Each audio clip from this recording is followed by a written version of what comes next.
इस कार्यक्रम को जॉय स्माइल मिनिस्ट्रीज के मित्रों और भागीदारों द्वारा संभव बनाया गया है। वो चाहता है कि हमें पता चले कि वो उन लोगों को प्रतिफल देता है जो ईमानदारी और लगन से उसकी खोज करते हैं। तो यदि आप अपने जीवन में परमेश्वर का प्रतिफल देखना चाहते हैं तो चीजों का पीछा करना छोड़ दें और परमेश्वर का पीछा करें।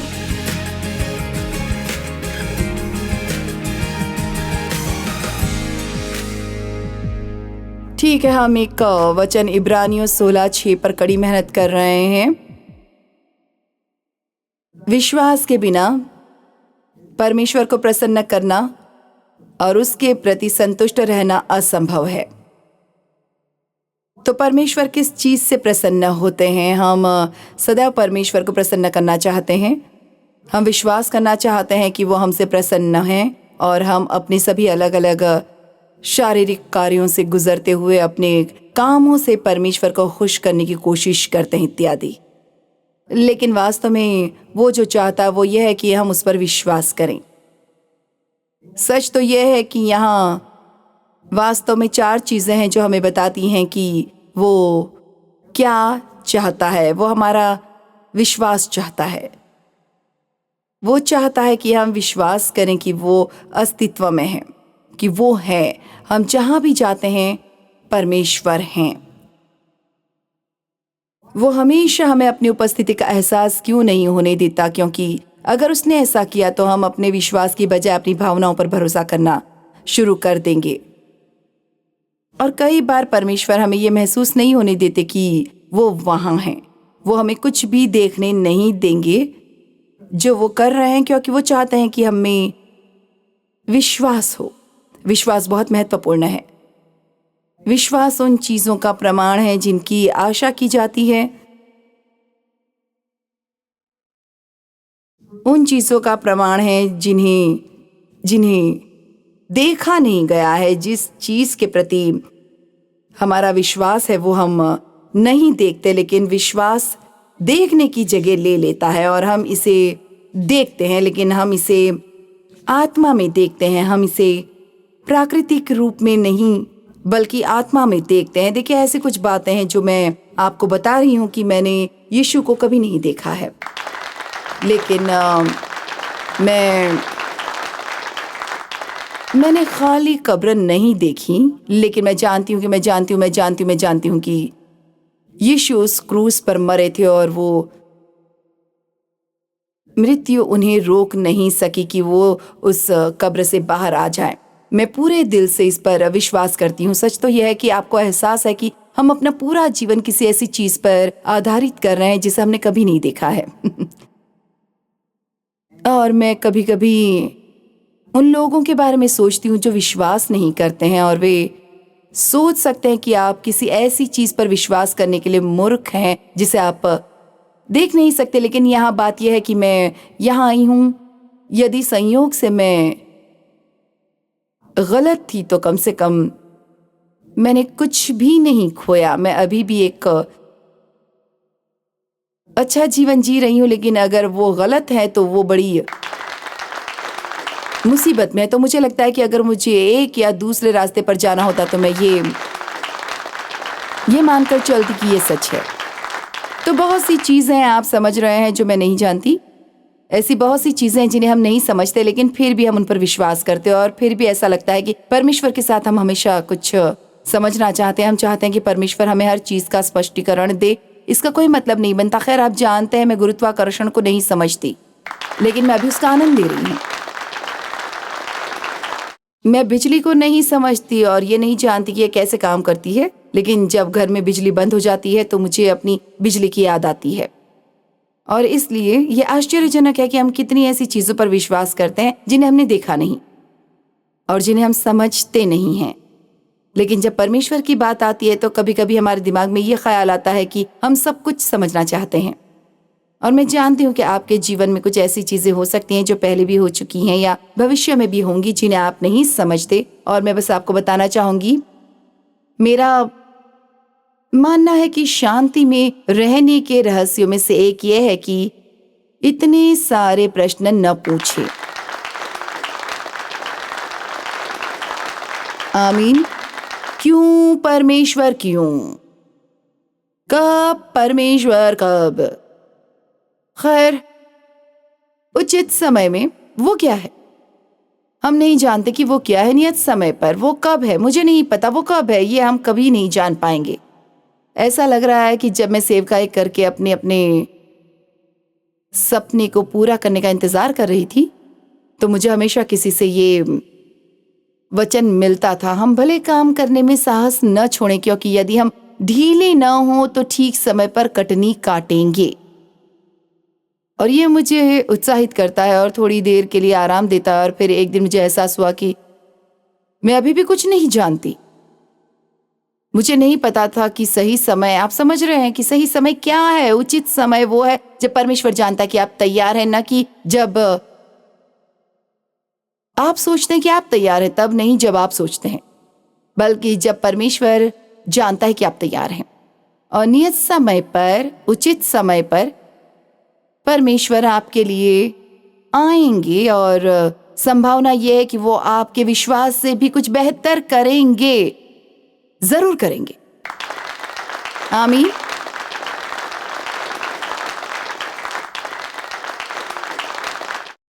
विश्वास के बिना परमेश्वर को प्रसन्न करना असंभव है और जो कोई भी परमेश्वर के करीब आता है उसे विश्वास करना चाहिए कि वो है और वो प्रतिफल देने वाला है। पिछले सेशन में हमने कुछ इस तरह ही अंत किया था और मेरे लिए बहुत रोमांचक है। मुझे लोगों को परमेश्वर के प्रतिफल देने वाले और हमारे जीवन में आने वाले पुरस्कारों के बारे में सिखाना पसंद है। आप जानते हैं, जब आप पूरे सप्ताह कड़ी मेहनत करते हैं, या हो सकता है कि आपको हर 2 सप्ताह में भुगतान मिलता हो, तो आप वेतन दिवस की प्रतीक्षा करते हैं। आपने काम किया और आप थक गए हैं और ये वेतन आपको उत्साहित करता है। खैर, हमें भी परमेश्वर से एक वेतन मिलेगा और हम इसलिए काम और परमेश्वर की सेवा नहीं कर रहे हैं कि परमेश्वर को खुश करें कि हमें वेतन मिले। सच तो यह है कि यदि आपका मकसद वो प्राप्त करना है तो आपको ये नहीं मिलेगा। लेकिन अगर आप सिर्फ परमेश्वर से प्यार करते हैं, आप विश्वास करते हैं जो वचन कहता है और आप बस मेहनती बने रहते हैं। हम इस दोपहर उसके बारे में बात करने जा रहे हैं क्योंकि ये एक बहुत महत्वपूर्ण हिस्सा है। इसमें कहा गया है कि वो उन लोगों को प्रतिफल देता है जो ईमानदारी और लगन से उसकी खोज करते हैं। अब पहली बात जो आपको नोटिस करनी है वो ये है कि हमें लगन से उसकी खोज करनी है। इसमें ये नहीं कहा गया है कि हमें कुछ ऐसा खोजना है जो हम चाहते हैं, हमें उसकी खोज करनी है। मेरे जीवन में सबसे बड़े बदलावों में से एक वो था जब मुझे एहसास हुआ कि एक विश्वासी के रूप में मेरा काम परमेश्वर से वो सब कुछ पाने के लिए प्रार्थना करना नहीं था जो मैं चाहती थी, बल्कि केवल उसकी वजह से उसे खोजना था। आप जानते हैं, हमें परमेश्वर को उसके लिए ढूंढने की जरूरत है जो वो है, न कि वो जो हम चाहते हैं कि वो हमारे लिए करे। और ये बहुत महत्वपूर्ण है। मैं ये नहीं जानती कि आपको कैसे बताऊं कि ये कितना महत्वपूर्ण है। और नए मसीह के रूप में हम कई बार परमेश्वर के पास आते हैं क्योंकि हमें समस्याएं हो रही हैं, हमें चोट पहुंची है और हमने बाकी सब कुछ आजमा लिया है और कुछ भी काम नहीं आया है, तो हम परमेश्वर के पास जाते हैं। लेकिन हम शुरू में इसलिए जाते हैं क्योंकि हम चाहते हैं कि वो हमारे जीवन में जो कुछ गलत हुआ है उसे ठीक करे। और फिर यदि कोई भी हमारे लिए इसे व्यवस्थित नहीं करता है तो हम बस इसी तरह चलते रह सकते हैं और परमेश्वर के साथ आपकी यात्रा निराशाजनक होगी क्योंकि आप उस शिशु अवस्था से आगे कभी नहीं बढ़े। और परमेश्वर हमारे लिए चीजें करना पसंद करते हैं, वो हमें चीजें देना पसंद करते हैं, लेकिन ऐसा नहीं है। वो नहीं चाहते कि हम सिर्फ उनसे चीजों की तलाश करें। वो चाहते हैं कि हम उनकी उपस्थिति PRESENCE खोजें, न कि उसके उपहार PRESENT को खोजें। आमीन। और आपको कभी कभी प्रयास करना चाहिए। लगभग 6 महीने तक परमेश्वर से एक भी भौतिक वस्तु नहीं मांगनी चाहिए और केवल परमेश्वर से मांगना कि उसको हम और चाहें। ये चुनौतीपूर्ण है। परमेश्वर ने एक बार मुझसे ऐसा करवाया था। मैं भजन संहिता 27:4 से परिचित हूं। मैंने एक चीज मांगी है और मैं उसकी खोज करूंगा। एक उंगली ऊपर रखें, ठीक है। आप कितनी चीजें खोज रहे हैं? ठीक है। मैंने एक चीज मांगी और मैं उसकी खोज करूंगा कि मैं तेरी सुंदरता को देख सकूं और अपनी जीवन के सभी दिन तेरी उपस्थिति में रह सकूं। खैर, मुझे ईमानदार रहना होगा और आपको बताना होगा कि मैं एक सेवक थी, लेकिन ये वो नहीं था जो मैं चाहती थी। मैं आपके प्रति ईमानदार हूं। मैं वो चाह रही थी जो मैं चाहती थी कि परमेश्वर मेरे लिए करे। और मुझे लगता है कि हर कोई उस चरण से गुजरता है। मुझे नहीं लगता कि कोई भी मसीह है जो उस चरण से नहीं गुजरता। हम ये चाहने लगते हैं कि परमेश्वर हमारे लिए वो सब कुछ करें, और जब तक आप उस अवस्था में हैं, आप हमेशा असंतुष्ट रहेंगे। आपके जीवन में हमेशा इस तरह का असंतोष रहेगा और आपको पता भी नहीं चलेगा कि आपको किस बात की कमी है, लेकिन आप संतुष्टि महसूस नहीं करेंगे। आप संतुष्ट महसूस नहीं करेंगे। तो आप इस चीज और उस चीज और किसी अन्य चीज और किसी अन्य चीज का पीछा करते रहते हैं, और फिर जब आप इसे प्राप्त कर लेते हैं तब भी आप संतुष्ट नहीं होते और आप समझ नहीं पाते कि क्या गलत है। खैर, जो बात गलत है वो ये है कि कोई भी चीज, भौतिक चीज आपको कभी भी संतुष्ट नहीं कर पाएगी। इससे कोई फर्क नहीं पड़ता कि आप सफलता की सीढ़ी कितनी ऊपर चढ़ते हैं। इससे कोई फर्क नहीं पड़ता कि आप कितने अमीर हैं। सत्य तो यह है कि पृथ्वी पर सबसे अधिक दुखी लोगों में से कुछ सबसे अमीर लोग हैं। सबसे दुखी लोगों में से कुछ सबसे प्रसिद्ध है। अब हम उनके जीवन का अध्ययन करते हैं। बेशक उनमें से सभी का नहीं, लेकिन बहुत से लोग जो बहुत प्रसिद्ध और मशहूर हैं, उनमें से कुछ ऐसे भी हैं जिनका जीवन बहुत दुखद परिस्थितियों में समाप्त होता है। और इसलिए कभी कभी आपके पास जितना अधिक होता है, आप उतने ही अधिक दुखी होते हैं। लेकिन जो चीज आपको संतुष्ट करती है वो है परमेश्वर की उपस्थिति की खोज करना। और जब आप उसे खोजते हैं और आप उसे उसके लिए चाहते हैं, न कि इसलिए कि वो आपके लिए क्या कर सकता है, तो सोचिए, क्या वो आपको अन्य चीजें देना शुरू कर देता है?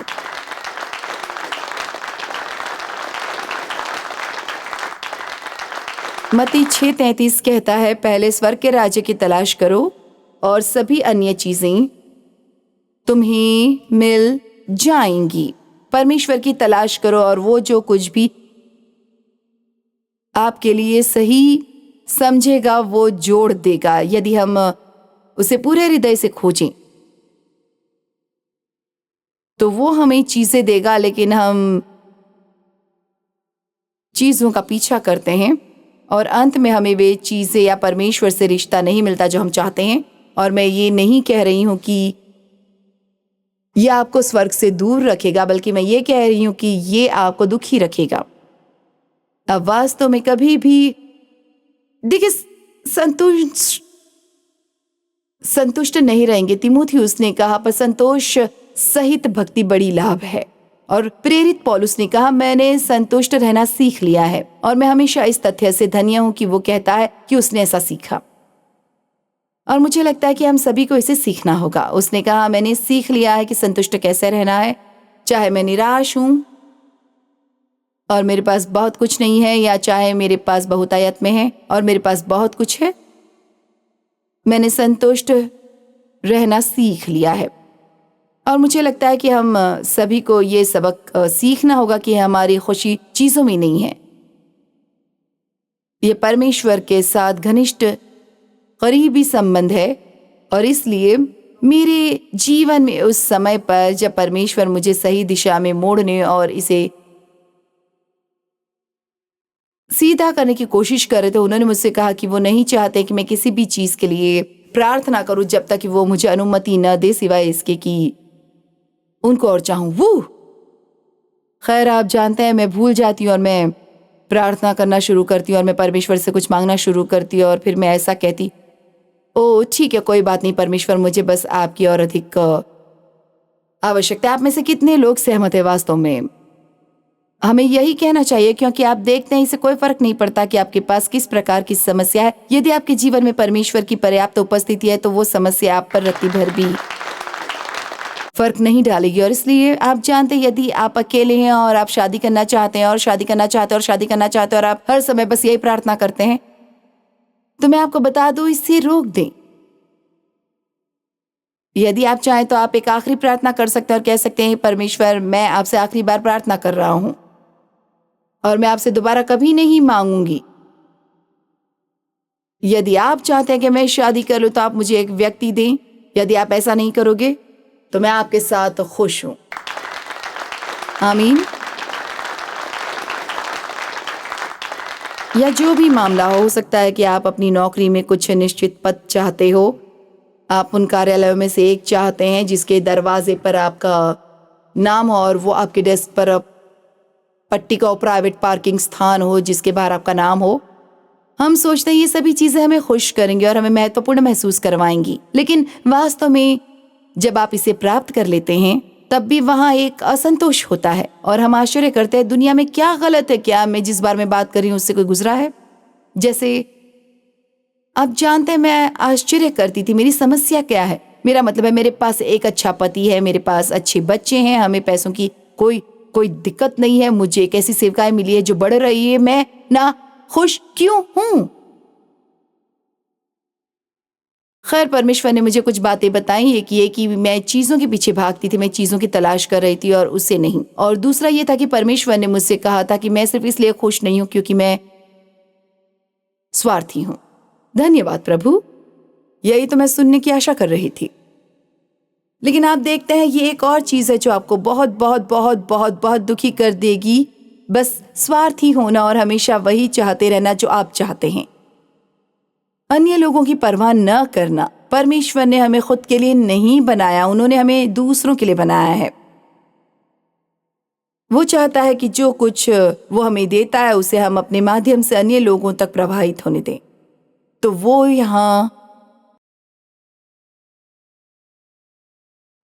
कहते हैं, और ये महत्वपूर्ण है, और मैं शायद अधिकांश लोग इस शास्त्र के उस हिस्से को खो देते हैं जो वो चाहते हैं कि हम जाने। वो उन लोगों को प्रतिफल देता है जो ईमानदारी से और लगन से उसकी खोज करते हैं। तो यदि आप अपने जीवन में परमेश्वर का प्रतिफल देखना चाहते हैं तो चीजों का पीछा करना छोड़ दें और परमेश्वर का पीछा करें।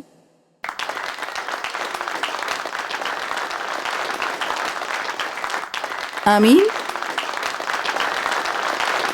अब मैं सुबह उठते ही परमेश्वर के साथ समय बिताने में बहुत विश्वास करती हूँ और मैं जानती हूँ कि बहुत से लोग कहते हैं, खैर मैं सुबह उठने वाला व्यक्ति नहीं हूँ या मेरे 7 बच्चे, मैं ऐसा नहीं कर सकती। आप जानते हैं मुझे इसकी बिल्कुल भी परवाह नहीं है कि आप कौन हैं, भले ही 3 मिनट ही क्यों ना हो। अब बाथरूम में जाकर परमेश्वर को गुड मॉर्निंग कह सकते हैं। आमीन। मेरा जीवन इस प्रकार व्यवस्थित है कि मैं सुबह जो चाहे कर सकती हूँ।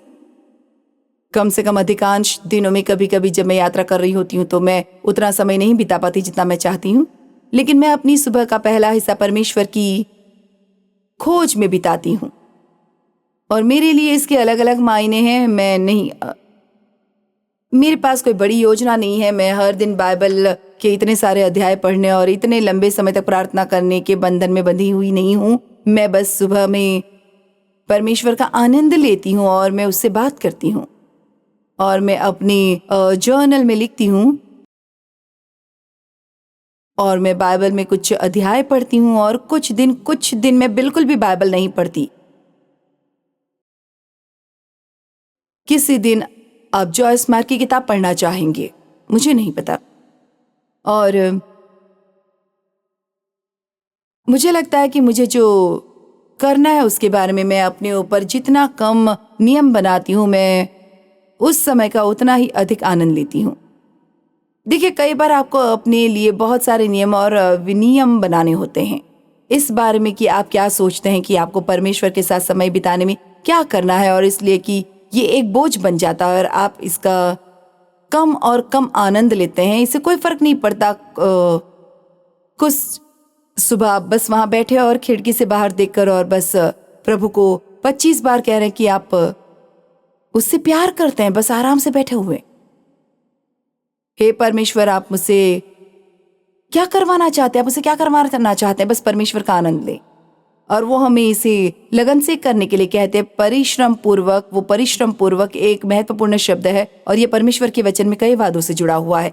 बाइबल में ऐसी कई बातें हैं जो कहती हैं कि अगर हम परिश्रमी हैं तो वे हमारे पास आएंगे। और परिश्रमी का अर्थ है इसे बार बार और अधिक और अधिक और अधिक और अधिक और अधिक और अधिक करते रहना। आप कभी हार नहीं मानते। जब तक मैं जीवित हूं मैं परमेश्वर की खोज करती रहूंगी, क्योंकि हमारे जीवन में कभी भी ऐसा नहीं होगा कि परमेश्वर हमें और नहीं चाहिए। मैं हमेशा वचन में समय बिताऊंगी, क्योंकि मैं वचन से हर समय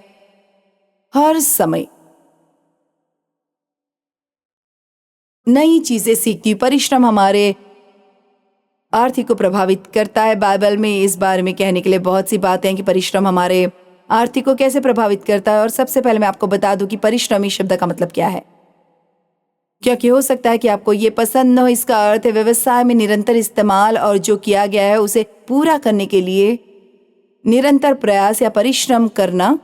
तो यदि आपने कुछ करने का सोचा है तो आपको उस चीज के लिए लगातार प्रयास करना होगा और उस चीज के प्रति निरंतर प्रयास करना होगा। सबोपदेशक कहता है एक सपना बहुत अधिक व्यवसाय और कठिन प्रयास के साथ पूरा होता है।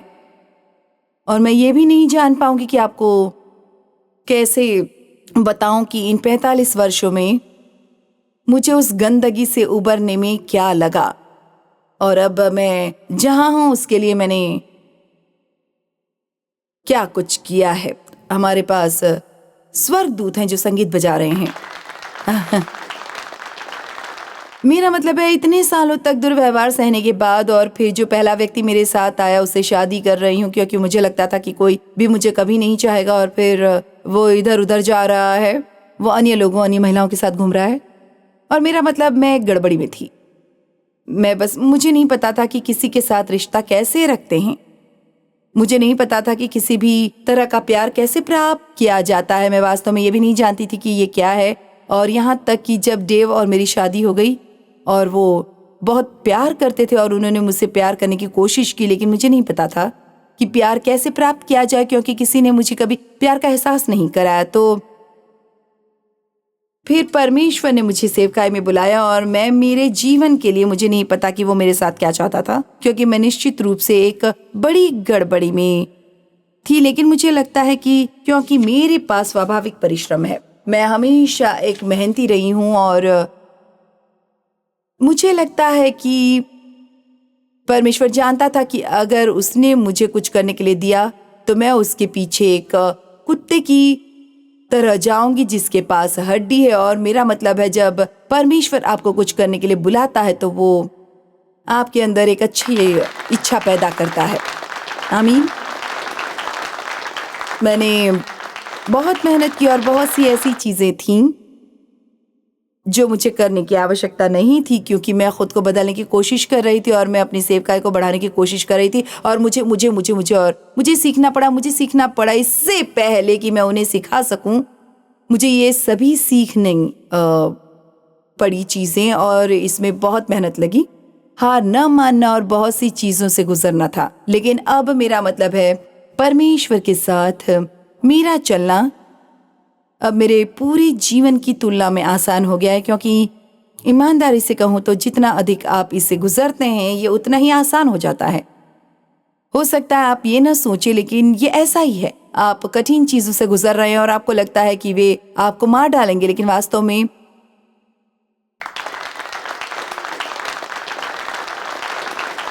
वे आपको आजाद कर रहे हैं। आमीन। नीति वचन 21:5 कहता है, कामकाजी की कल्पनाओं से केवल लाभ होता है, परंतु उतावली करने वालों को केवल घटती होती है।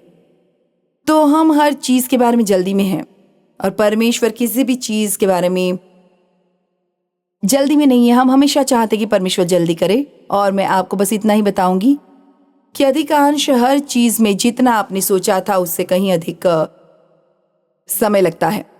आमीन। और यहाँ तक कि आप में से कुछ लोग प्रार्थना कर रहे हैं कि आप शादी करना चाहते हैं। खैर, हो सकता है कि परमेश्वर आपको अभी तक नहीं दे रहे हैं, क्योंकि ईमानदारी से कहें तो आप अभी तक शादी करने के लिए तैयार नहीं है। हो सकता है कि आपके पास कुछ ऐसी चीजें हैं जिन्हें आपके अंदर से बाहर निकालने की जरूरत है और आप बस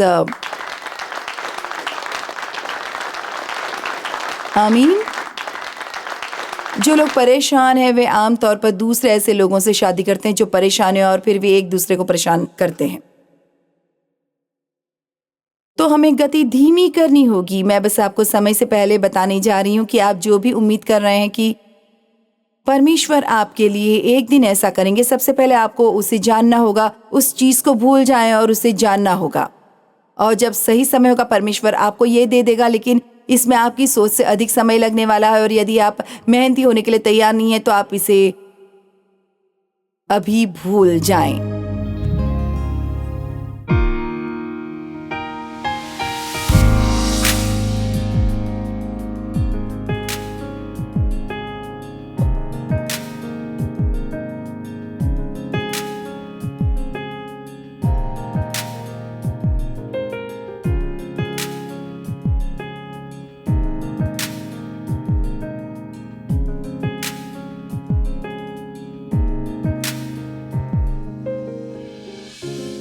इस कार्यक्रम को जॉयस मायर मिनिस्ट्रीज के मित्रों और भागीदारों द्वारा संभव बनाया गया है।